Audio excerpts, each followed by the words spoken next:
বন্ধুরা আজকে আমরা সবাই মিলে কিন্তু সুপারমার্কেটে শপিং করতে চলে এসেছিলাম, কিন্তু আমাদের তো কোনো জিনিসই ভালোভাবে পছন্দই হতেছিল না। কিন্তু আমরা সব জিনিসই খুব ভালোভাবে দেখতেছিলাম যে কোনটা পছন্দ হয়। শুধুমাত্র বন্ধুরা আমরা 2-3টা জিনিস কিনতে পারছিলাম, তারপর আমরা কিন্তু চলে যাচ্ছিলাম। আর আমার বোন তো সবসময় ধীরে ধীরে হাঁটে, তাই সবার পিছনে ছিল। তারপরে আমরা ম্যাজিক সিঁড়ি দিয়ে নিচে নামতেছিলাম। তারপর বন্ধুরা আমরা নিচে নামতে নামতে কিন্তু একটা ব্যক্তি এসে অহেতুকভাবে টাচ করে, এই madam sorry sorry sorry sorry আমি দেখতে পাইনি। তারপরে ওই লোকটা আবার উপরে উঠতেছিল, তারপরে চম্পার সাথেও কিন্তু অহেতুকভাবে টাচ করে চম্পাও কিন্তু অনেক রেগে গিয়েছিল।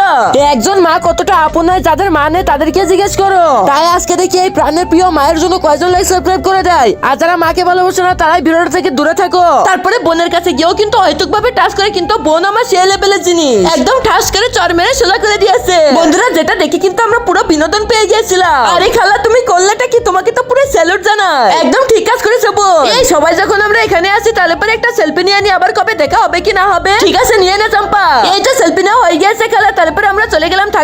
বন্ধুরা তোমাদেরকেও